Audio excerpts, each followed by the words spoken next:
Windows alt और are. हाँ अब चालू है, ठीक है। तो ये सेशन रिकॉर्ड हो रहा है, राइट। आई वांट टू, अब ध्यान से सुनना मेरी बात। मैंने आप लोगों को 100 क्वेश्चंस की एक फाइल शेयर करी थी आज। इन्हीं 100 क्वेश्चंस को अपन अभी डिस्कस करेंगे क्विक शॉर्ट वे में। और मुझे ऐसा लगता है पर्सनली कि इन क्वेश्चंस को प्रिपेयर करने से आपका पेपर अच्छा हो जाएगा, है ना। ये क्वेश्चंस पूरे चैप्टर को कवर अप करने के हिसाब से मैंने बनाए थे, ठीक है। हम लोग स्टार्ट करते हैं। ये क्वेश्चन नंबर 1 है कि what are the characteristics of the chemical reaction. सबको पता होना चाहिए कि केमिकल रिएक्शंस जहाँ पे हो रही होंगी वहाँ पे एवोल्यूशन ऑफ गैस हो रहा होगा, प्रेसिपिटेट बन रहा होगा, टेम्परेचर बढ़ रहा होगा या फिर कलर चेंज हो रहा होगा। तो ये कैरेक्टरिस्टिक फीचर्स हैं किसी भी केमिकल रिएक्शन की, जहां पर ये होता है वहां पर केमिकल रिएक्शन हो रही होती है, राइट। आगे चलते हैं, question number 2, example of chemical reaction showing change in temperature. आप HCl के अंदर जिंक डाल दो तो Zn प्लस HCl वाली जो रिएक्शन है जिसमें फ्लास्क बना हुआ है आपका, वो परफेक्ट एग्जाम्पल है कि जब केमिकल रिएक्शन होती है तो टेम्परेचर इंक्रीज होता है क्योंकि फ्लास्क गर्म हो जाएगा, राइट। सेम इसी रिएक्शन के अंदर गैस भी इवॉल्व हो रही है, हाइड्रोजन गैस। तो वो भी एक बहुत अच्छा एग्जाम्पल है कि हाइड्रोजन गैस इवॉल्व हो रही है, तो इसका मतलब कैरेक्टरिस्टिक फीचर भी रिलीज हो गया। हाइड्रोजन का कैरेक्टरिस्टिक फीचर क्या होता है? Hydrogen Burns with a popping sound. ये हाइड्रोजन का कैरेक्टरिस्टिक फीचर है, ठीक है ना। तो ये चीजें आपको मेमोराइज करनी है।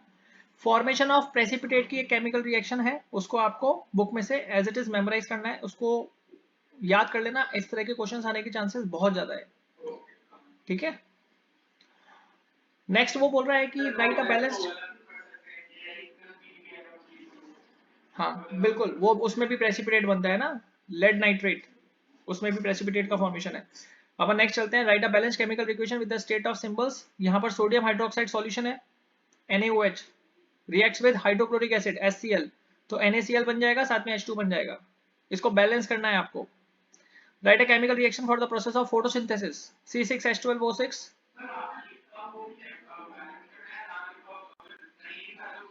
नहीं, बैलेंस करके आना है, बिना बैलेंस करे केमिकल रिएक्शन नहीं लिखेंगे। अगर आपको कोई केमिकल रिएक्शन नहीं आ रही हो, फोटो खींचो और व्हाट्सएप पर उस पर डाल दो, क्या नाम है उसका, गूगल पे। अब तो गूगल सारे आंसर बता देगा आपको, है ना, क्योंकि रात हो गई है। अब मैं भी आपको क्या पता असिस्ट कर पाऊँ नहीं कर पाऊँ, कल तो पेपर ही है अपना, तो है ना। फोटोसिंथेसिस क्या क्या डालोगे, फोटोसिंथेसिस की केमिकल रिएक्शन प्रियांजलि बताएगी।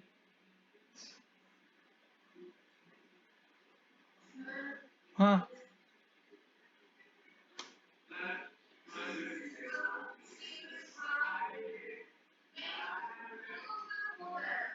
वो तो राइट हैंड साइड पर आएगा, प्रोडक्ट है।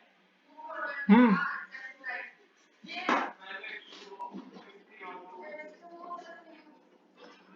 6CO2 plus 6H2O, presence of sunlight and chlorophyll arrow के ऊपर, and you will get C6H12O6 glucose. Photo decomposition, photo decomposition में कौन सी रिएक्शन लिखोगे, silver bromide AgBr,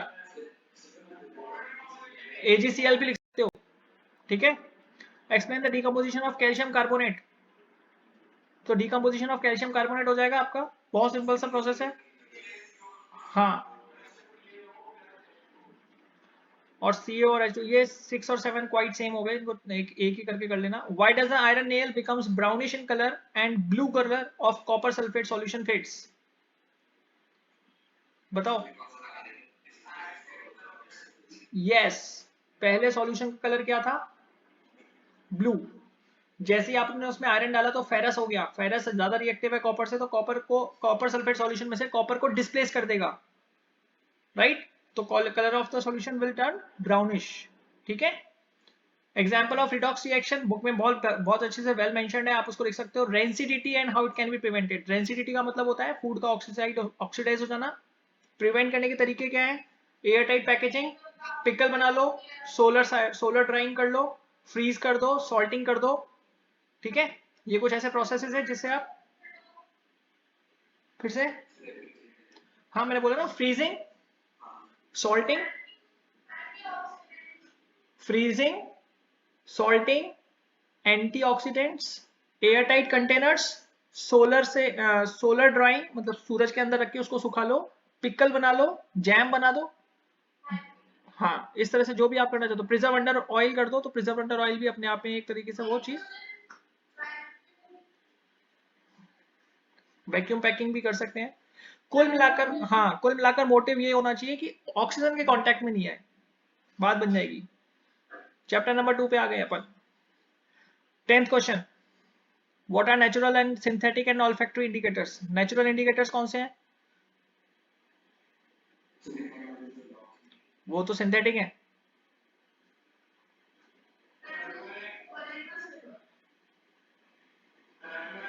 turmeric, red cabbage, China rose, ये natural है। अरे इसमें पेजेस पलटने की क्या जरूरत है, ये तो कॉमन सेंस की बात है।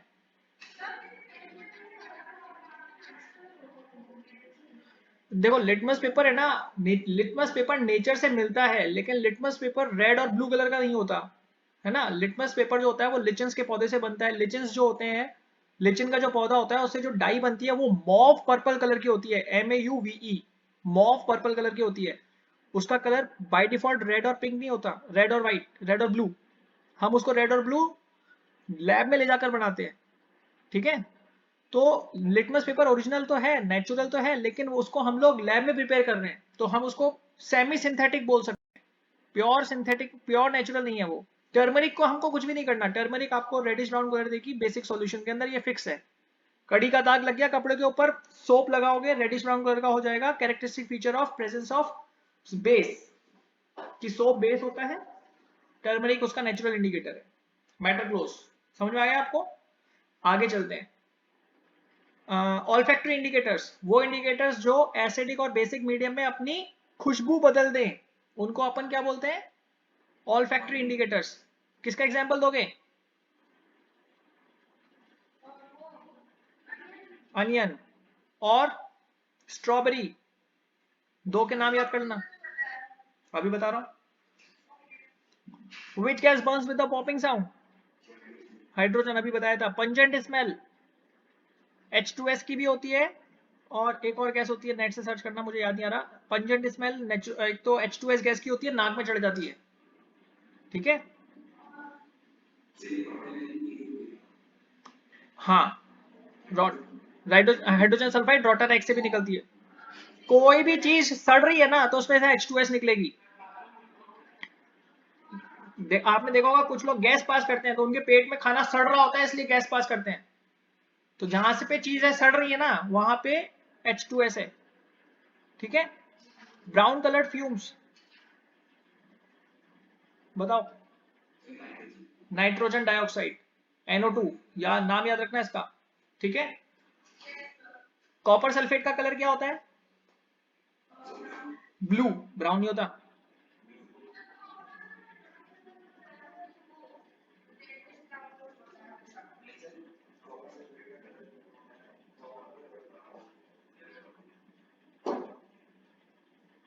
आगे चलते हैं। स्ट्रॉन्ग एसिड और वीक एसिड, जो एसिड पानी में पूरी तरह से डिसोसिएट हो जाए, that is term as strong acid.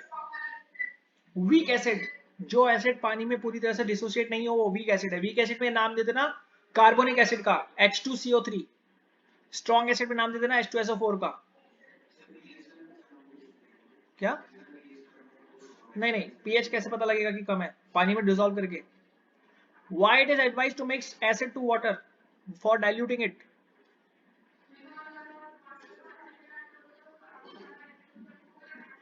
नहीं नहीं, वो ज्यादा एक्सोथर्मिक होगा ऐसे नहीं लिखेंगे, हम लिखेंगे कि acid plus water is a exothermic reaction, heat तो प्रोड्यूस होनी ही होनी है। अगर आप पानी में एसिड डालोगे, अगर आप पानी में एसिड डालोगे तो क्या होगा? जो हीट प्रोड्यूस हो रही है उसको पानी जो ह्यूज क्वांटिटी में है वो एब्जॉर्ब कर लेगा। अगर आपने एसिड में पानी डाला तो क्या होगा? जो हीट प्रोड्यूस होगी उससे वो एसिड स्प्लैश करेगा, छींटे मारेगा। वो छींटे आपकी स्किन पे लग सकते हैं, आंखों में जा सकते हैं, बॉडी पे गिर सकते हैं, बर्न हो सकता है। तो एसिडिक बर्न्स हो सकते हैं, तो वो जो स्प्लैश होगा वो आपके लिए फैटल हो सकता है। तो इसीलिए एसिड में पानी नहीं मिलाएंगे, पानी में एसिड मिलाएंगे डाइल्यूट करने के लिए। अरे च्युइंगम मत चबाया करो पूरे दिन। हमारी प्रिय प्रिया,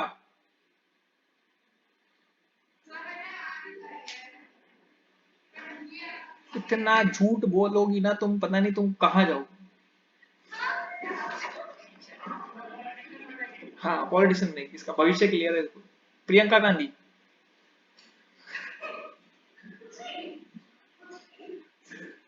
चलो आगे चलते हैं, है ना। why it is advised to mix, अच्छा ये हो गया। why does dry HCl gas does not change the color of dry litmus paper, बहुत प्रोमिनेंट क्वेश्चन है। मैं कल पेपर आने के बाद में इसी वर्कशीट को दोबारा से शेयर करूंगा बोल्ड करके कि ये वाले क्वेश्चंस आए थे, और तुम्हारे माँ बाप को दिखाऊंगा कि मैंने एक दिन पहले इन लोगों को ये बोला था कि ये कर लो, और इन लालायकों ने नहीं पढ़ा और इसमें से इतना पेपर आया था। फिर तुम लोग जवाब देते फिर ना, नहीं आया तो कोई बात नहीं, आया तो तुम फंस गए।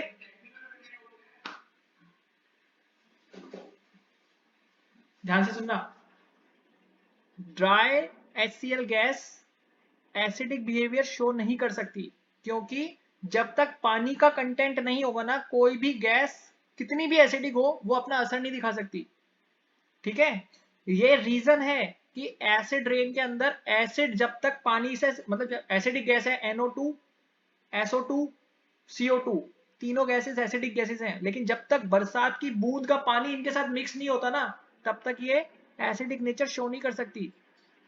ठीक है, मतलब आप इसको ऐसे समझ, इसको ऐसे याद रखना कि NO2 कितना भी बोल दे कि मैं एसिडिक हूं, मैं एसिडिक हूं, मैं एसिडिक हूं, लेकिन जब तक पानी नहीं है ना, वो अपनी एसिडिक प्रॉपर्टीज शो नहीं कर सकती।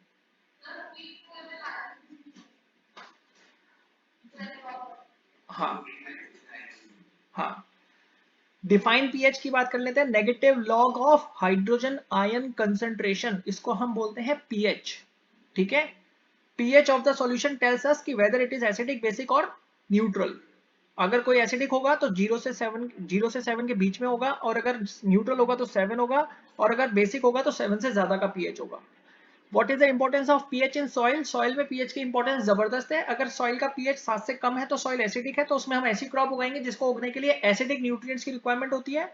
अगर सॉइल का pH 7 से ज्यादा है तो हम ऐसे क्रॉपिंग करेंगे जिसको उगने के लिए ऐसे न्यूट्रिएंट्स की रिक्वायर्ड है जो बेसिक हो। अगर सॉइल न्यूट्रल है तो हम उस पर न्यूट्रल क्रॉपिंग करेंगे। प्लस अगर सीजन के हिसाब से हमने क्रॉप पहले से डिसाइड कर ली, मान लो मैंने तो पहले से सोच लिया कि मैं क्रॉप ए उगाऊंगा, तो क्रॉप ए उगाने के लिए मुझे पहले सॉइल को न्यूट्रल बनाना पड़ेगा। कान खोलकर सुनना ध्यान से, इधर उधर बिल्कुल मत देखना। ठीक है, थोड़ी देर खाना पानी साइड में करके फिर पढ़ना, ऐसे नहीं कि खाना भी खा रहे हैं चिप्स भी चल रहा हो। तुम्हारे जैसे कोई इंटेलिजेंट हो ही नहीं सकता।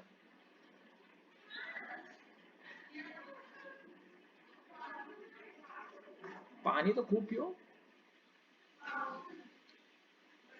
तो ये च्युइंगम के साथ पानी कैसे पीती हो तुम? अंदर ले लेती हो च्युइंगम चिपका के ऊपर?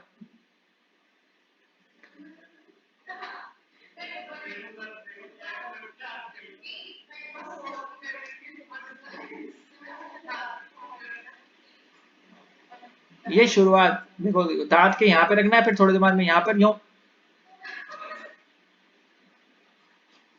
क्या है यार, ये टूथ डिके का क्या सीन है मैं बता देता हूँ आपको। खाना खाने के बाद में जो फूड के पार्टिकल्स होते हैं वो दांतों पे चिपक जाते हैं, फिर हमारे सलाइवा के अंदर वो जो फूड पार्टिकल होते हैं वो सड़ते हैं, एसिड प्रोड्यूस होता है, बैक्टीरिया डेवलप हो जाते हैं, उसकी एक लेयर बन जाती है, उसको प्लाक कहा जाता है। धीरे धीरे वो प्लाक जो होता है वो बैक्टीरिया के लिए ग्रोथ का प्लेटफॉर्म बन जाता है, वहां पे बैक्टीरिया की ग्रोथ हो जाती है, वो दांतों को खा जाते हैं, उसको टूथ डिके बोला जाता है। ठीक है, टूथ डिके के अंदर दांत के अंदर एक छेद हो जाता है, वो जो छेद होता है जब वो नर्व्स तक पहुंच जाता है, असली मजा तब आता है, शुरू में नहीं पता लगता। ठीक है, मजा कब आएगा? जब छेद जो होता है वो नर्व एंडिंग तक पहुंच जाता है। जैसे ही वो नर्व एंडिंग तक पहुंच जाता है तो उसके बाद आप कुछ भी ठंडा या गर्म खाओगे तो जैसे ही वो ठंडा और गर्म सीधा नर्व्स पे टच होगा पानी, आपको इतना भयंकर दर्द होगा कि आप बिलीव ही नहीं कर पाओगे उसको। ठीक है, आगे चलते हैं। Why what is brine and how it is prepared? Brine का क्या मतलब होता है? पानी में NaCl मिला दो तो ब्राइन बन गया, 100 बात की एक बात है ना। एक्वस सॉल्यूशन ऑफ NaCl को ब्राइन कहते हैं। क्लोर एल्कली प्रोसेस का फंडामेंटल है ये। हाँ, give process involve in the formation of baking soda. Baking soda का क्वेश्चन या फिर पीओपी का क्वेश्चन, दोनों में से एक, और उसके यूजेस बहुत प्रोमिनेंट लग रहे हैं, आएंगे ही आएंगे। बेकिंग सोडा का क्वेश्चन ऐसे भी हो सकता है कि पकोड़े जो होते हैं वो क्रिस्पी क्यों होते हैं, ब्रेड फ्लफी क्यों होती है, केक फ्लफी क्यों होता है, कोई भी चीज आ जाए, खाने पीने की कोई भी चीज, अपनी पूरी साइंस में खाने पीने की चीज का क्वेश्चन सिर्फ इसी जगह से आता है। तो आप ध्यान रखना कि अगर इधर से आ रहा है तो बेकिंग सोडा का यूजेस हो रहा होगा।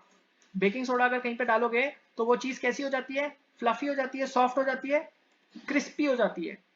जैसे पकोड़े हो गए, है ना, पकोड़ा हो गया, ब्रेड हो गई, केक हो गई, पेस्ट्री हो गई, मफिन्स हो गए, ये सारी चीजें जो सॉफ्ट और फ्लफी बनती है वो बेकिंग सोडा की हेल्प से बनती है। ठीक है, ये एडजस्ट ही नहीं हो पा रही, आधा घंटा हो गया मेरे को पढ़ाते हुए।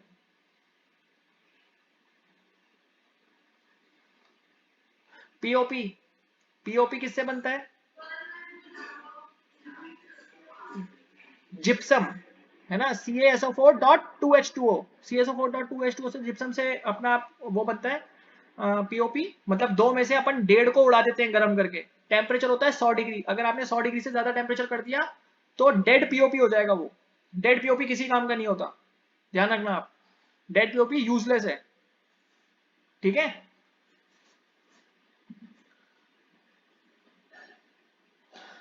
हम आ गए हैं chapter number 3, metals non metals. बहुत अच्छा छोटा सा चैप्टर है कि right all the exceptions in the properties of metals and non metals, है ना।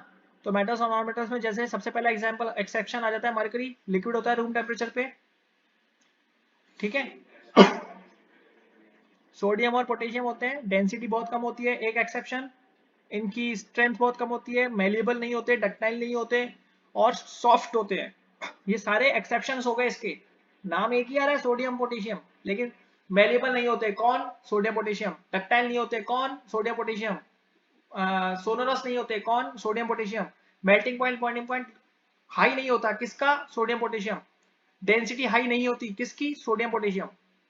ठीक है, ग्रेफाइट नॉन मेटल है लेकिन फिर भी इलेक्ट्रिसिटी कंडक्ट करता है।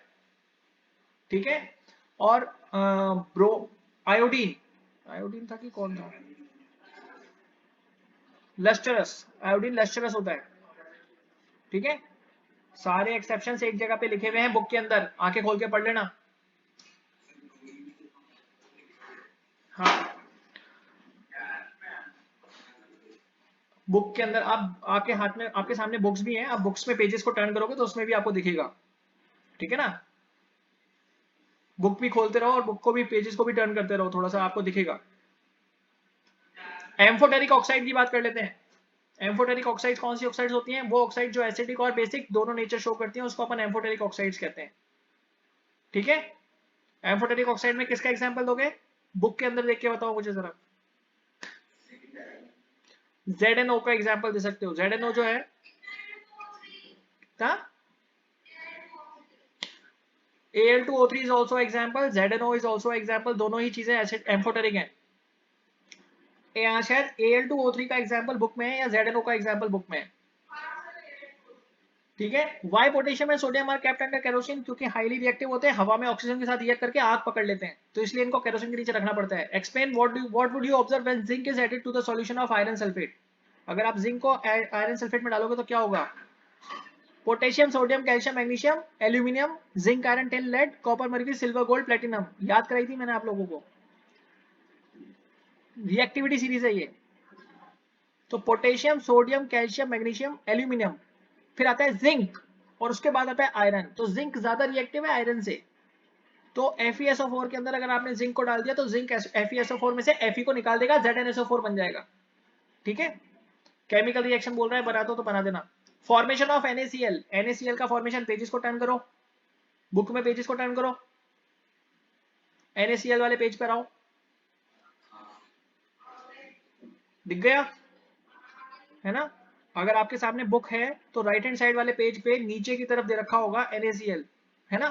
एक इलेक्ट्रॉन जा रहा है, वो Cl के अंदर जा रहा है, Cl का ऑक्टेट कंप्लीट हो रहा है, ये डायग्राम बनाने के लिए आएगा। Explain the formation of NaCl, NaCl के साथ MgCl2 वाला भी कर लेना। जैसे NaCl में Na एक Cl को देता है, MgCl2 के अंदर Mg जो होता है वो 2 Cl को देता है, फर्क सिर्फ इतना सही है। ठीक है,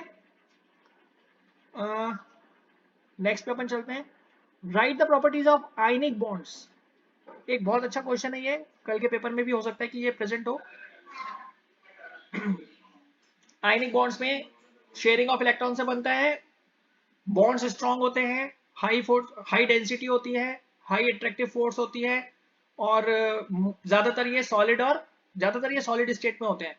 ठीक है, इसके अलावा भी बहुत सारी प्रॉपर्टीज हैं, वहां पे से याद करनी है अपने को। Describe the process of roasting and calcination.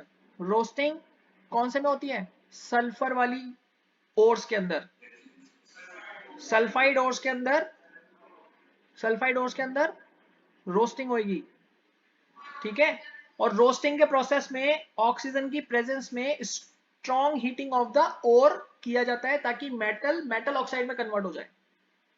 और कैल्सिनेशन में कार्बोनेट ओर्स को यूज किया जाता है, strong heating of the ore in the presence of oxygen. तो क्या होता है, ओर जो होती है वो मेटल ऑक्साइड में कन्वर्ट हो जाता है, मेटल जो होता है वो मेटल ऑक्साइड में कन्वर्ट हो जाता है। रोस्टिंग और कैल्सिनेशन मेटल को मेटल ऑक्साइड में कन्वर्ट करने के काम में आता है। रोस्टिंग में ऑक्सीजन नहीं होता, सॉरी, रोस्टिंग में ऑक्सीजन होता है, कैल्सिनेशन में ऑक्सीजन नहीं होता, आप याद रखना, भूल मत जाना। Explain thermite reactions. मैंने आपको बताया था कि मेटल ऑक्साइड, अब अपन ने क्या करा, गर्म करके उसको मेटल ऑक्साइड में कन्वर्ट कर दिया। अब ऑक्सीजन को हटाना है, ऑक्सीजन को हटाने के लिए रिडक्शन का प्रोसेस लगता है। रिडक्शन का प्रोसेस 3 तरीके से लगेगा। या तो आप थोड़ा सा, मतलब ऑक्सीजन को निकालना है उसमें से, ऑक्सीजन को निकालने के लिए आप क्या कर सकते हो, एक तरीका क्या है, रिडक्शन बाय कार्बन। आप उस मेटल ऑक्साइड में कार्बन डालो, कार्बन ऑक्सीजन के साथ रिएक्ट करके ऑक्सीजन को बाहर निकाल लाएगा। दूसरा तरीका क्या है, reduction by using aluminium. Aluminium एक रिड्यूसिंग एजेंट के जैसे काम करता है। जब किसी मेटल ऑक्साइड में से ऑक्साइड को हटाना होता है तो रिड्यूस करने के लिए एल्यूमिनियम को यूज किया जाता है। लेकिन ये एल्यूमिनियम को जब हम यूज करते हैं रिड्यूसिंग एजेंट पर, तो हीट इतनी प्रोड्यूस होती है कि जिस मेटल में से हम इसको निकाल रहे थे ना, वो मेटल पिघल जाता है, मतलब वो मॉल्टन स्टेट में कन्वर्ट हो जाता है। दैट इज द रीजन कि इसे हम लोग वेल्डिंग वाली रिएक्शंस में यूज करते हैं। जब हम वेल्डिंग करते हैं तो एक्चुअली में क्या हो रहा होता है, मॉल्टन मेटल जो होता है ना, वो वहां पर जाकर, आयरन जो होता है वो इतनी हीट प्रोड्यूस होती है कि आयरन जो होता है वो वहां पर जाकर मॉल्टन फॉर्म में होता है, और वहां पर फिलिंग हो जाती है आयरन की, और वेल्ड, हम बोलते हैं कि वेल्ड हो गया दो ऑब्जेक्ट। मैंने ये चीज पेज नंबर भी लिख दिया है कि कौन से जगह पर है, तो आप लोगों को मिल जाएगा। What are the necessary conditions for corrosion to take place. Book पलटते रहना भैया। कोरोजन के लिए नेसेसरी कंडीशन क्या है, हवा पानी, मतलब एक तो ऑक्सीजन होनी चाहिए और दूसरा पानी होना चाहिए। अगर दोनों नहीं है, दोनों में से एक भी नहीं है, तो अपना कोरोजन नहीं होगा। मतलब अगर हवा नहीं है, मतलब ऑक्सीजन नहीं है, तो भी कोरोजन नहीं होगा। अगर पानी नहीं है तो भी कोरोजन नहीं होगा। ठीक है, और अपन इसको प्रिवेंट कैसे कर सकते हैं, अगर आपको कोरोजन से किसी चीज को बचाना है, आप उसके ऊपर पेंट कर दो, ऑयलिंग कर दो, ग्रीसिंग कर दो, गैल्वेनाइजेशन कर दो, इलेक्ट्रोप्लेटिंग कर दो, अलॉय बना दो। ये सारे तरीके हैं किसके, कोरोजन को रोकने के लिए। Name the layers formed due to the corrosion of iron, silver and copper. Iron के ऊपर आयरन ऑक्साइड बन जाती है Fe2O3, सिल्वर के ऊपर सिल्वर सल्फाइड बन जाता है AgS, और कॉपर के ऊपर basic copper carbonate, basic copper carbonate की एक लेयर बन जाती है। अगर आप कॉपर का कड़ा पहनोगे अपने हाथ में, ग्रीनिश कलर की लेयर बन जाती है, that is of basic copper carbonate. याद रख लेना, नाम लिखना पड़ेगा पेपर में आ गया तो। कार्बन एनेट्स कंपाउंड के ऊपर आ गए हैं। Why carbon exhibit the versatile nature. एक तो टेट्रावैलेंसी की वैलेंसी 4 होती है, तो ये 4 जगहों से अपने आप के किसी से भी रिएक्ट कर सकते हैं, शेयरिंग ऑफ इलेक्ट्रॉन। दूसरा दूसरा कैटिनेशन, सेल्फ लिंकिंग एबिलिटी, ये खुद के साथ खुद को जोड़कर लॉन्ग चेन बना लेता है, ब्रांच चेन बना लेता है, सर्कुलर चेन बना लेता है। तो ये दो ऐसी प्रॉपर्टी है जिसकी वजह से इसके मिलियंस ऑफ कंपाउंड्स होते हैं। Name the allotropes of carbon. Carbon के एलोट्रॉप्स में नाम लिखोगे आप, डायमंड, ग्रेफाइट, बकमिंस्टर, फुलरीन। इसके अलावा क्या लिख सकते हो, कोल,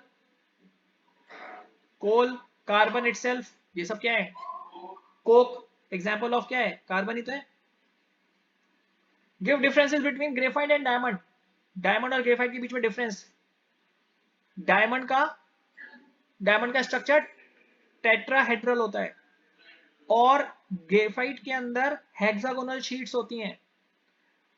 पिछली बार नाम पूछ लिया था कि दो हेक्सागोनल शीट्स के बीच में बॉन्ड्स तो होते नहीं है, तो कौन सी फोर्स होती है, तो नाम बताना पड़ेगा आपको, weak Van der Waals forces, VANDERWALL, weak Van der Waals forces होती हैं दो हॉरिजॉन्टल शीट्स के बीच में। और वो फोर्सेस इतनी वीक होती हैं कि दो हॉरिजॉन्टल शीट्स एक दूसरे पर स्लाइड कर सकती हैं। ये रीजन है कि ग्रेफाइट जो होता है वो स्लिपरी टू टच होता है, और यही रीजन है कि graphite is used as a lubricant, dry lubricant, और यही रीजन है कि ग्रेफाइट हाई टेम्परेचर पर जो मशीनें ऑपरेट होती हैं वहां पर यूज होता है। क्यों यूज होता है? क्योंकि हाई टेम्परेचर पर ऑपरेट होने वाली जो मशीन्स होती हैं उनमें ग्रेफाइट को डालने की जगह अगर हमने मान लो ऑयल डाल दिया, जैसे बाइक्स आती है सुजुकी हायाबुसा, या जो पावर बाइक्स आती है निंजा टाइप की, उनमें इंजन में तेल नहीं डाला जाता। अगर आप इंजन में तेल डाल दोगे तो आग लगेगी उसमें से, और कुछ नहीं निकलेगा। ठीक है, तो इसीलिए क्या मैंने आपको लिख दिया है, क्योंकि बुक में मुझे लग रहा था कि कोई भरोसा नहीं है इस बार। आजकल क्या है, वो नींदों में बनाते हैं सब लोग, कुछ भी चलता है आजकल वहां पे, तो इसलिए, और फिर वो बाद में कंसीडर हो गया ठीक है, नहीं हुआ ठीक है। हाँ मैंने मना किया था, लेकिन मुझे ऐसा लग रहा है आपकी पूछ लेंगे तो पूछ लेंगे, क्या भरोसा भाई साहब बोर्ड वालों का, इसलिए मैंने बोला कि एक एरोमेटिक हाइड्रोकार्बन लिया है बेचारों ने, लिख लो। कुछ नहीं करना है, हेक्सोगोन बनाना है, ऑल्टरनेट एक छोड़कर एक के ऊपर डबल बॉन्ड लगाना है, बस हो गया। सैचुरेटेड अनसैचुरेटेड,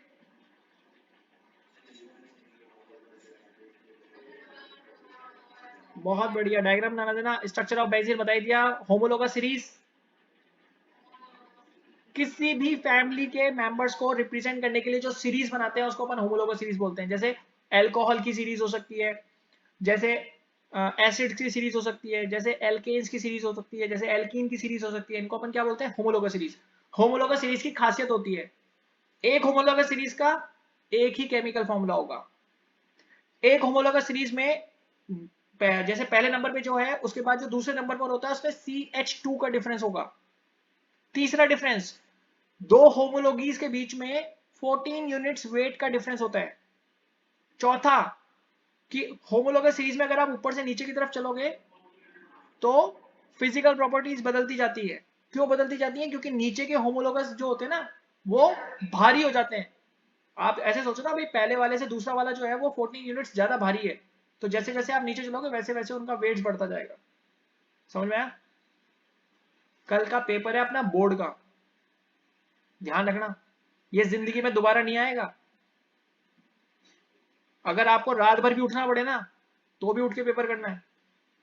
ये पेपर खराब नहीं होना चाहिए किसी भी कंडीशन में।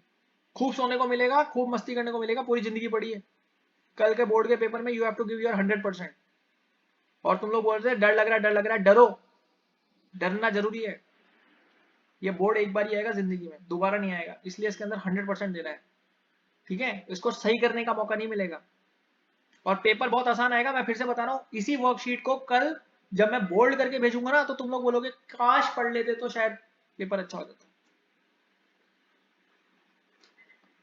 दुख होएगा। Right all properties of homologous हो गया। हाउ 35th क्वेश्चन को देखो, how saturated and unsaturated hydrocarbon burn. Saturated कैसे चलेगा? ग्रीन, अरे क्लीन नहीं, ब्लू। ठीक है, येलो वाली कोई मैली थोड़ी ना होती है बेचारी। अनसैचुरेटेड कैसा चलेगा? येलो। अगर सैचुरेटेड हाइड्रोकार्बन को कम ऑक्सीजन की सप्लाई में चलाऊं तो ब्लैक फ्लेम भी देखी है तुम लोगों ने?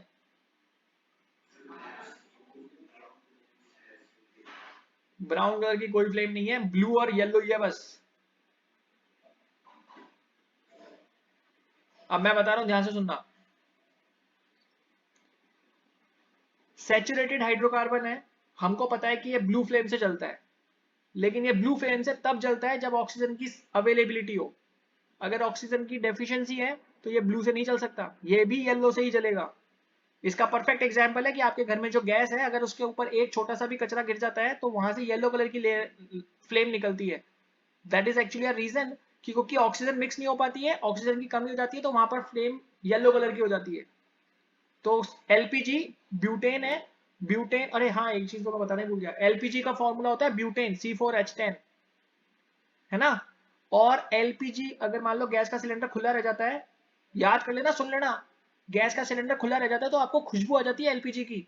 एलपीजी ऑर्डरलेस गैस है, एलपीजी की खुद की कोई ऑर्डर नहीं होती है, लेकिन इसकी प्रेजेंस, कि इसका लीकेज डिटेक्ट हो सके, किसी के घर में अगर गैस लीक हो रही है तो उसको पता ही नहीं लगे कि वो गैस लीक होती रहे, ऐसा नहीं हो, तो इसके अंदर एक स्मेलिंग एजेंट डाला जाता है जिसका नाम है इथाइल मरकैप्टेन।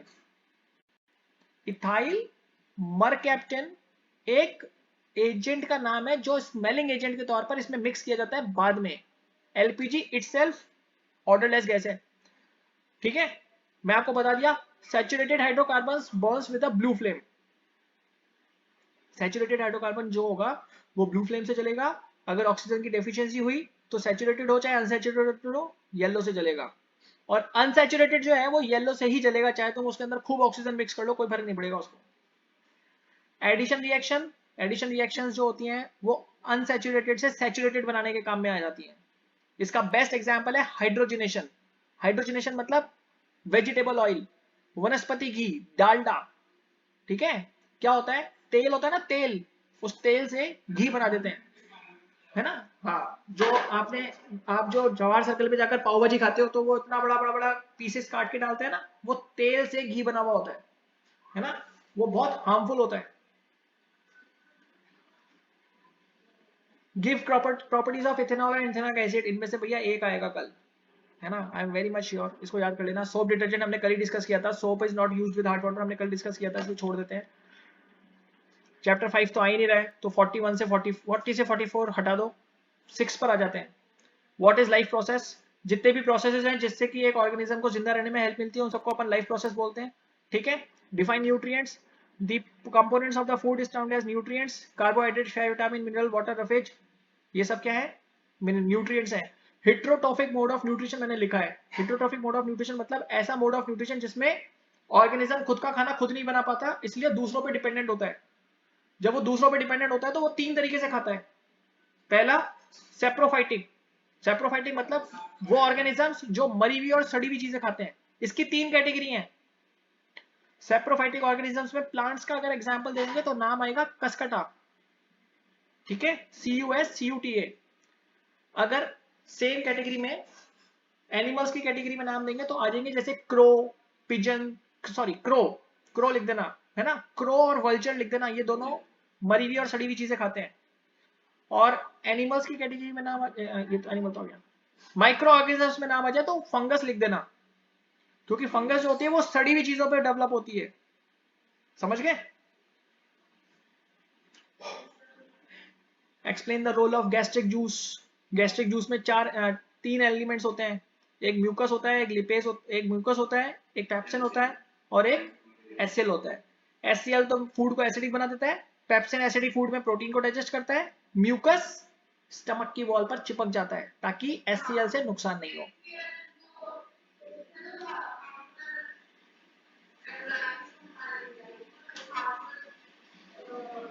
हाँ, जर्म्स को भी मार देता है, सही कह रही हो।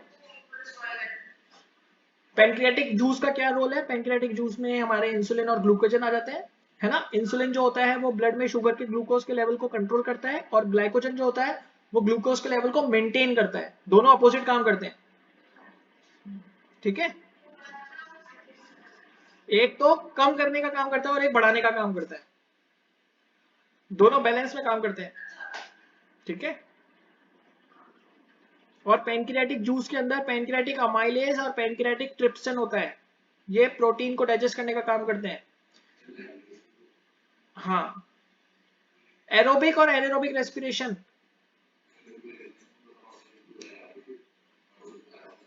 जो एब्सेंस में होता है उसकी 2 कैटेगरी है, प्लांट्स में अलग और एनिमल्स में अलग, है ना।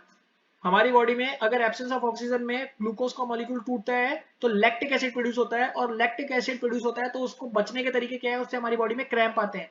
क्रैम्प से बचने के लिए हमारी बॉडी हम क्या कर सकते हैं, खूब पानी पियो और स्टीम बाथ ले लो या गुनगुने पानी से नहा लो एक्सरसाइज के बाद।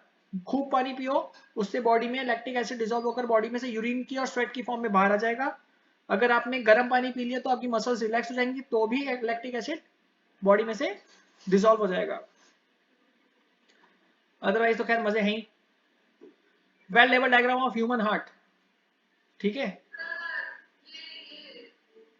हाँ बोलो, ये क्या?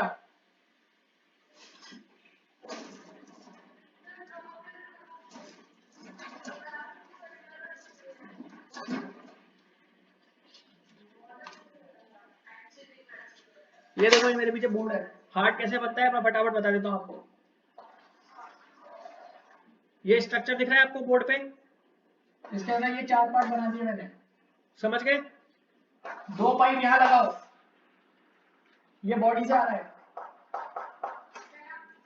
ठीक है? सुपीरियर और इंफीरियर वेना कवा, यहाँ ये बॉडी से खून आया, यहाँ पे चला गया, यहाँ पे 2 वॉल्व है, अब ये यहाँ से खून यहाँ पर आ गया, ठीक है? अब यहाँ से खून कहाँ जाएगा? लंग्स में।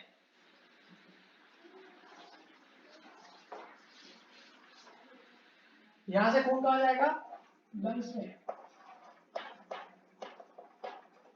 यहाँ से खून लंग्स में चला गया, लंग्स में ऑक्सीजन मिक्स हो गई, यहाँ पर तो CO2 था, अब यहाँ से जो आएगा ये ऑक्सीजन वाला खून आ गया, ये ऑक्सीजन वाला खून यहाँ पर आ गया, यहाँ पर एक वॉल लगा हुआ है, यहाँ से यहाँ पर आ गया और यहाँ से बॉडी पे चला गया। हो गया, ये डायग्राम बनाना है कल आपको, ठीक है? इसमें थोड़ी सी डिजाइन बना देना, इस पर यार तुम इसकी लेबलिंग कर देना, पूरे नंबर मिलेंगे। ये सुपीरियर वेना का हुआ, नीचे वाली इन्फीरियर वेना का हुआ, ये पल्मोनरी आर्टरी जो CO2 लेके जा रही है, ये पल्मोनरी वेन जो ऑक्सीजन लेकर आ रही है, ये ऑर्टा जो बॉडी पे लेके जा रही है, ये वॉल्व है यहाँ पर दोनों, ये लेफ्ट, ये राइट, खत्म। बीच में एक पार्टीशन है जिसको सेप्टम बोलते हैं। सेप्टम का काम है हार्ट के लेफ्ट राइट वाले पोर्शन, लेफ्ट पोर्शन को राइट पोर्शन से सेपरेट रखना। हार्ट में डबल सर्कुलेशन होता है, इसका क्वेश्चन दे रखा है मैंने। डबल सर्कुलेशन क्या होता है? एक बार हार्ट से लंग्स तक खून जा रहा है, दिख रहा है आपको, और एक बार बॉडी के बीच में घूम रहा है। तो हार्ट में से 2 बार ब्लड जाता है, एक बार लंग्स तक जाता है और एक बार नीचे बॉडी तक जाता है, इसलिए इसको बोलते हैं डबल सर्कुलेशन, ठीक है? काम आएगा भैया, पढ़ लेना इसको, डबल सर्कुलेशन का क्वेश्चन आ सकता है। रिफ्लेक्स सेक्शन क्या होता है? कल बताया था मैंने आपको, role of fore brain, mid brain, hind brain, आपके कोर्स में आराम से पढ़ लोगे। सेरिब्रोस्पाइनल फ्लूइड कल खूब गा के समझाया था मैंने। हाइड्रोट्रोपिज्म, जियोट्रोपिज्म, फोटोट्रोपिज्म खूब समझाया था मैंने कल, है ना? ये सब ट्रॉपिक मूवमेंट्स है। ट्रॉपिक मूवमेंट्स मतलब ट्रॉपिज्म वर्ड जहां आ जाए वहां पे लिख दो डायरेक्शनल मूवमेंट। स्टिमुलस के लिए जो डायरेक्शनल रिस्पॉन्स होता है प्लांट का, उसको अपन ट्रॉपिज्म कहते हैं, है ना? हाइड्रोट्रोपिज्म मतलब पानी की तरफ डायरेक्शन मूवमेंट, कीमोट्रोपिज्म मतलब केमिकल्स की तरफ मूवमेंट, जियोट्रोपिज्म मतलब ग्रेविटी की तरफ मूवमेंट, फोटोट्रोपिज्म मतलब लाइट की तरफ मूवमेंट। मैंने आगे लिखा हुआ है कि also name the plant showing the plant part showing the positive tropism and negative tropism in each case. तो जैसे फोटोट्रोपिज्म की बात करें तो लाइट, जो ऊपर वाला पार्ट है वो तो लाइट की तरफ जा रहा है, सनलाइट की तरफ जा रहा है, तो वो हो गया positive phototropism.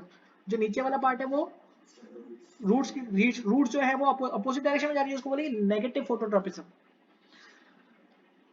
How do organism reproduce?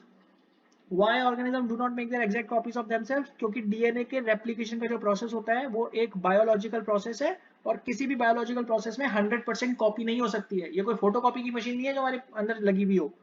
तो इसीलिए किसी भी प्रोसेस के अंदर 100% same process, 100% same organism develop नहीं हो सकता।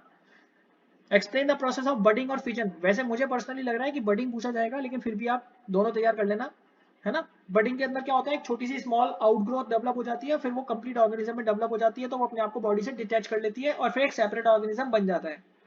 फिजन के अंदर क्या, बाइनरी फिजन और मल्टीपल फिजन में क्या होता है? अमीबा के प्रोसेस में होता है। अमीबा क्या होता है? अपनी आपकी बॉडी को 2 पार्ट्स में तोड़ देता है, फिर वो दोनों इंडिविजुअल ऑर्गेनिजम्स में डेवलप हो जाते हैं। मल्टीपल फिजन में सिस्ट का एग्जांपल, ईस्ट का एग्जांपल लिख सकते हो।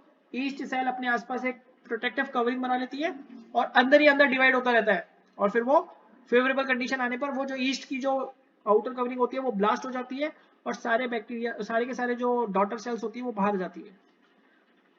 Vegetative parts in plant, root, stem, leaves, और तीनों का एक एक एग्जांपल लिखना है। जैसे रूट से कौन से प्लांट्स को डेवलप करते हैं, स्टेम से कौन से प्लांट्स को डेवलप करते हैं, जैसे रोज, और लीव से बैराफैलम। बहुत बढ़िया जनरल। वेल लेवल diagram of reproductive part of plant, plant के रिप्रोडक्टिव, फ्लावर के रिप्रोडक्टिव पार्ट्स का डायग्राम बनाना है, ठीक है? बना लेंगे आप, बहुत इजी है। ऐसे नहीं कि बनाने बैठ गए तो बेवकूफी जैसे बनाए जा रहे हैं, टाइम पास मत करना वहां पे।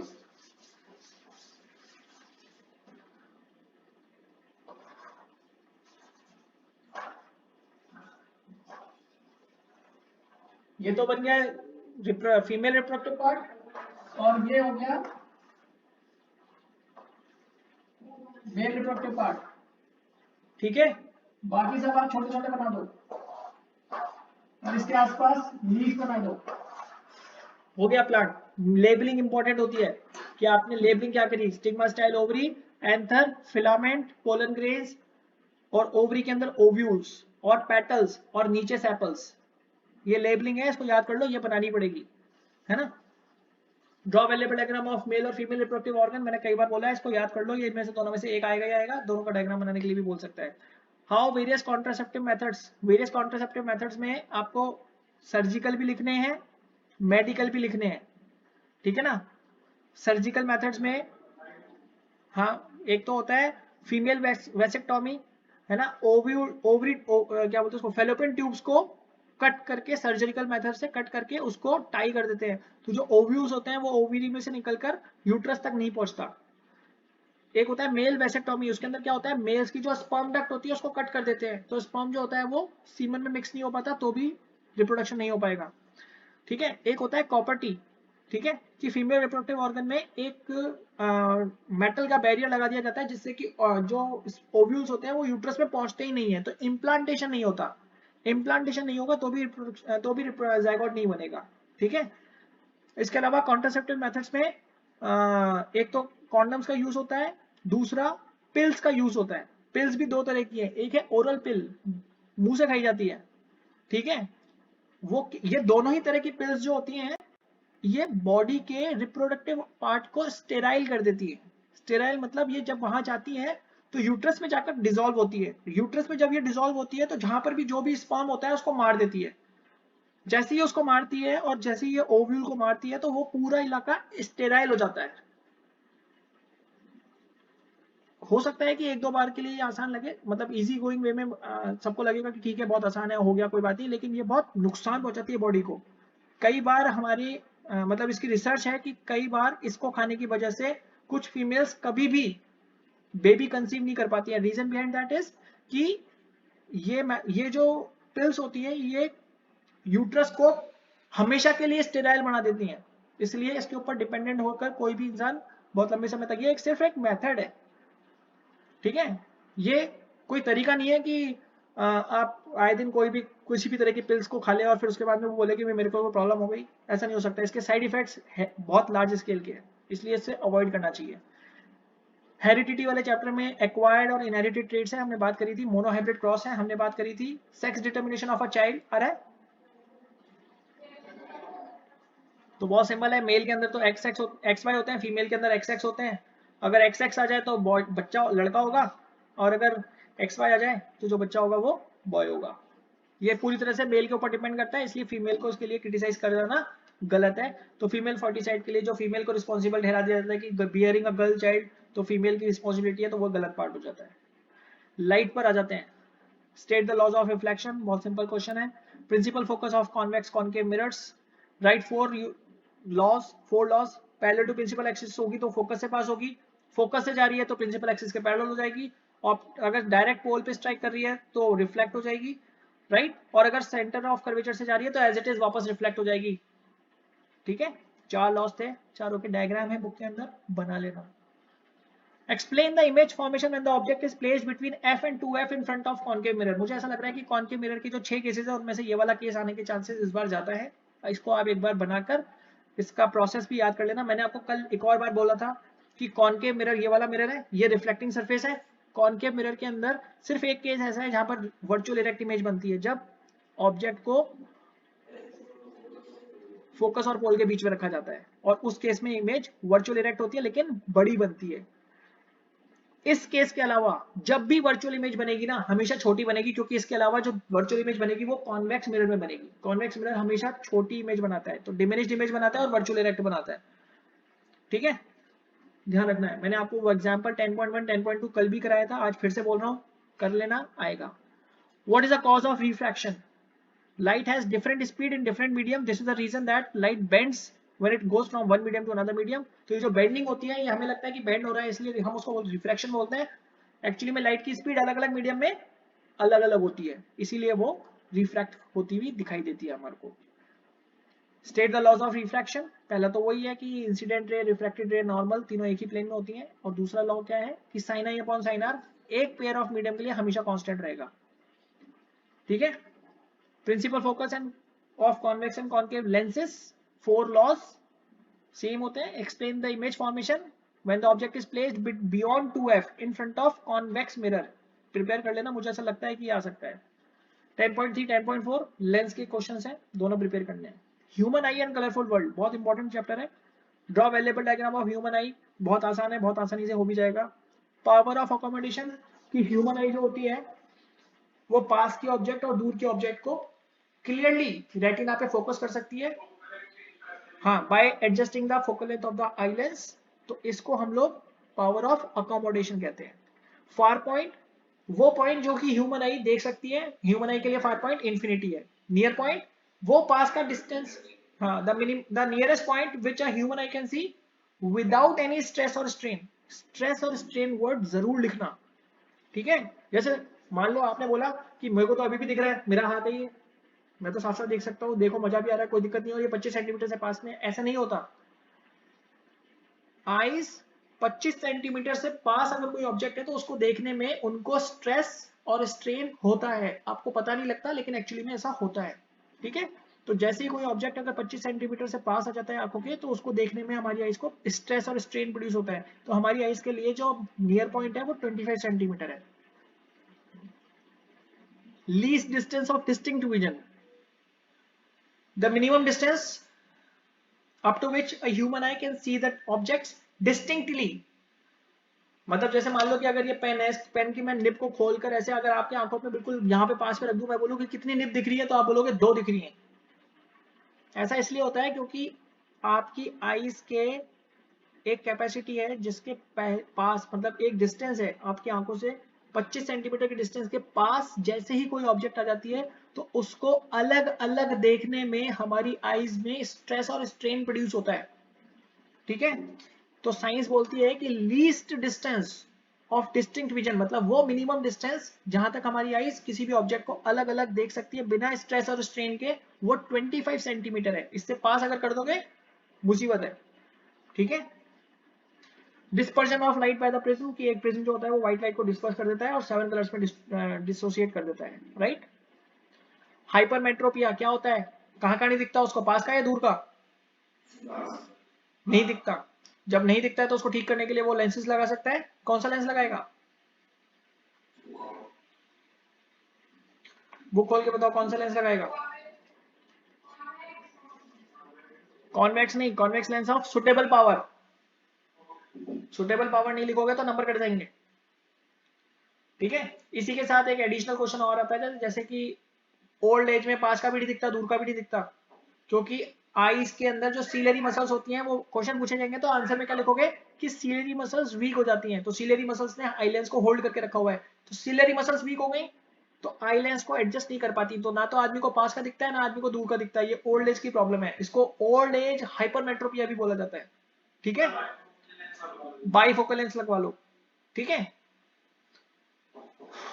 अच्छा, कैटरेक्ट हो जाता है किसी किसी की आंखों में, तो उसके अंदर लिख देंगे या, हाँ, हाँ, opaque membrane starts developing in the eyes, surgical method से इसको ठीक किया जा सकता है। Why sky appears to be reddish orange during sunrise and sunset?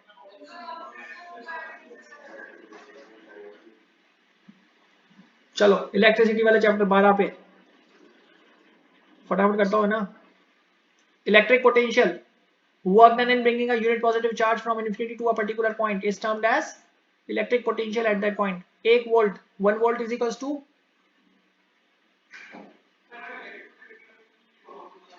work done in moving a unit positive charge from infinity to a particular point is said to be electric potential at that point, ठीक है।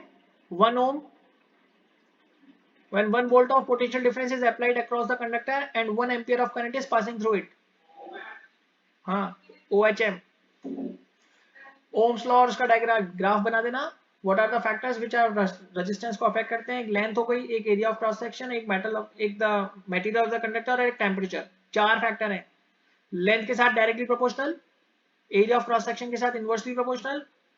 Material of the conductor के अंदर लिखेंगे कि the resistance of the conductor depends on the material which we are using, और temperature में लिख देंगे जैसे जैसे टेम्परेचर बढ़ता है वैसे वैसे रेजिस्टेंस बढ़ती है, जैसे जैसे टेम्परेचर कम होता है वैसे वैसे रेजिस्टेंस कम होती है। क्लियर? सुपर कंडक्टिविटी पूछ लिया था पिछली बार, हालांकि बुक में नहीं है लेकिन फिर भी पूछ लिया था। इस बार बता देता हूं आपको कि जैसे जैसे टेम्परेचर कम होता है वैसे वैसे रेजिस्टेंस भी कम होती है, लेकिन एक वक्त ऐसा आता है कि रेजिस्टेंस कम होते होते होते होते जीरो हो जाती है। तो जैसे मान लो ये रेजिस्टेंस है, टेम्परेचर में कम कर रहा हूँ, रेजिस्टेंस कम हो रही है, कम होते होते होते होते होते होते ये जीरो हो गई। तो जिस टेम्परेचर पे रेजिस्टेंस जीरो हो जाए उस टेम्परेचर को क्रिटिकल टेम्परेचर बोला जाता है। The temperature at which the resistance of the conductor becomes zero is termed as critical temperature।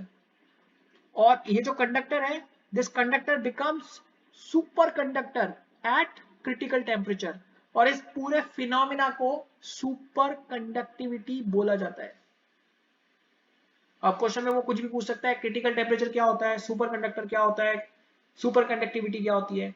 Super conductivity phenomena का नाम है, सुपर कंडक्टर उस कंडक्टर का नाम है जो सुपर कंडक्ट हो चुका है, बन रहा है, बन गया है, और क्रिटिकल टेम्परेचर वो टेम्परेचर है जिस पर ये सारा प्रोसेस होता है।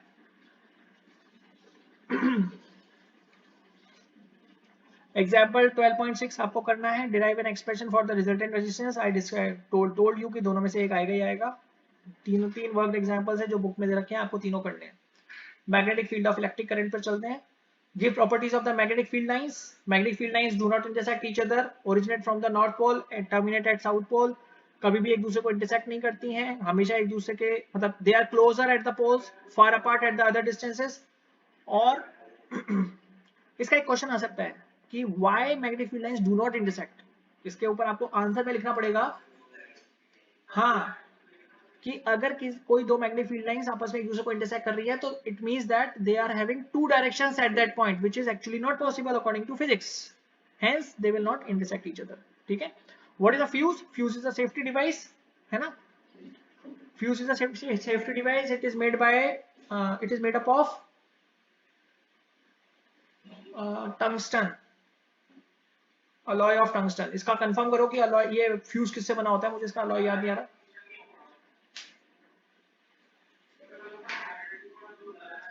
देख लेंगे, है ना। फ्यूज इज अ नहीं नहीं नहीं नहीं नहीं, एक second. Copper plated tin alloy, क्या लिखा हुआ है? टिन और लेड का बना हुआ है, ठीक है। तो fuse is a safety device which is used to protect our electrical appliances. It is connected in the live wire, okay, और it is made up of this. If you want to protect our electrical appliance, we have to use fuse of suitable rating। Word बहुत important है। Suitable rating अगर नहीं लिखा ना आपने तो number cut जाएंगे पूरे, आधा चौथाई भी नहीं देगा वो, ध्यान रखना। What is meant by short circuit? When the live wire touches the neutral wire accidentally, then it is termed as short circuit. Short circuit किसी भी तरीके से हो सकता है, आपने घटिया वायर यूज करवाया तो भी शॉर्ट सर्किट हो सकता है, आप एक ही स्विच में 5-7 इलेक्ट्रिकल अप्लायंस कनेक्ट करके चला रहे हो तो भी शॉर्ट सर्किट हो सकता है ना। क्या जनरल कुछ बोल रहे हो? हाँ वही, आपने बेकार क्वालिटी का वायर यूज किया है तो हो सकता है, ठीक है। तो व्हाई इट हैपेंस मैंने आपको बता दिया, होता क्या है, accidental touching of live wire and neutral wire, है ना। Short circuit can cause fire, और इलेक्ट्रिकल फायर के अंदर कभी भी पानी का यूज नहीं होना चाहिए बुझाने के लिए, नहीं तो मजा ही और आएगा कुछ। ये लास्ट चैप्टर है आपका, टॉपिक इज 6 मिनट अभी भी बाकी है मेरी जो रिकॉर्डिंग चल रही है उसके अंदर। आर एनवायरमेंट चैप्टर का नाम है, बोल रहा है फूड चेन क्या होती है। आई एम 100% श्योर कि इसकी डेफिनेशन तुम लोगों ने याद नहीं करी होगी। A relationship which tells us who is eating whom is termed as food chain। Food web क्या होता है? When two or more food chains are interconnected with each other, we term it as food web। 10% law क्या कहता है कि from one trophic level to the next trophic level only 10% energy is transferred। This is termed as 10% law। Why there cannot be many trophic levels in a food chain? बहुत important question है कि एक food chain में बहुत सारे trophic levels क्यों नहीं हो सकते? क्योंकि अकॉर्डिंग टू 10% लॉ सिर्फ 10% एनर्जी आगे जा सकती है। अब आप सोच के देखो कि अगर 1000 जूल एनर्जी पहले ट्रॉफिक लेवल पर है तो दूसरे ट्रॉफिक लेवल पे कितनी पहुंची? 100। तीसरे पे कितनी पहुंची? 10। और चौथे पे कितनी पहुंची? 1। अब चौथे के बाद वाला क्या बचेगा? बेचारे के पास एनर्जी नहीं पहुंचेगी, तो उसका तो होना नहीं होना बेकार है ना।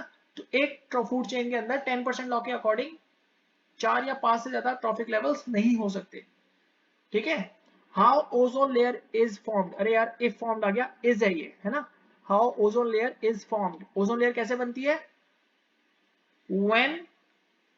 when oxygen molecule is acted on by ultraviolet radiation of sunlight, सूरज से आने वाली यूवी रेस जब ऑक्सीजन के मॉलिक्यूल के ऊपर स्ट्राइक करती हैं तो oxygen molecule breaks and a ozone molecule is formed. हमको सिखाया जाता है कि यूवी रेज, अगर ओजोन लेयर नहीं होगी तो यूवी रेडिएशन नीचे आ जाएगा। हमको ये नहीं बताता कोई कि यूवी रेडिएशन की वजह से ही ओजोन लेयर बनी है। ठीक है। ये तो हमारे अर्थ वाले पे, जो अर्थ पे लोग रह रहे हैं उनके कर्म ऐसे हैं कि वो लोग सीएफसी मॉलिक्यूल्स इवॉल्व कर रहे हैं। तो सीएफसी मॉलिक्यूल्स जब निकलते हैं तो वो एक सीएफसी मॉलिक्यूल 10 लाख ओजोन के मॉलिक्यूल्स को डिस्ट्रॉय कर देता है। तो दैट इज द रीजन कि ओजोन डिप्लीट ज्यादा तेजी से हो रही है बजाय इसके कि वो बने। समझ गए? तो दैट इज द रीजन कि हम लोग इसको कंट्रोल कर लें तो समय रहते तो we can actually make the things change. Describe 5 arts. ठीक है। रिड्यूस, रीयूज और रिसाइकल तो था ही, 2 आर और होते हैं, उनको भी ढूंढ के उनको प्रिपेयर करना है आपको। What is biological magnification? क्या होता है? प्रियांजलि बताएगी, देखो अभी 2 मिनट में। बायोलॉजिकल मैग्निफिकेशन का क्या मीनिंग है कि when energy is transferred from one trophic level to another trophic level, the toxic substance are also transferred from one trophic level to next trophic level।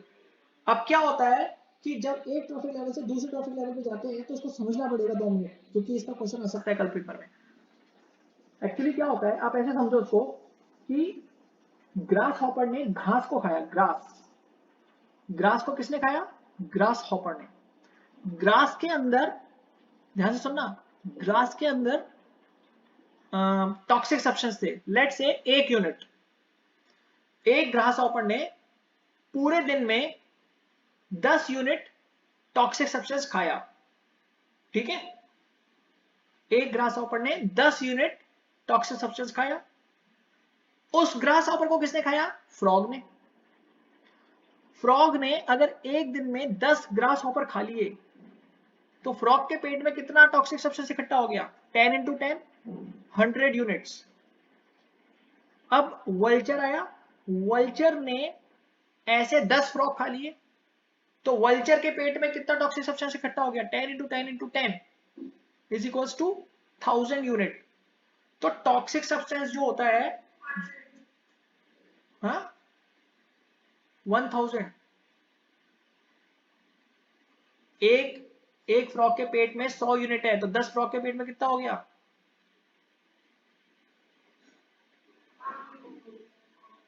समझ में आ गया?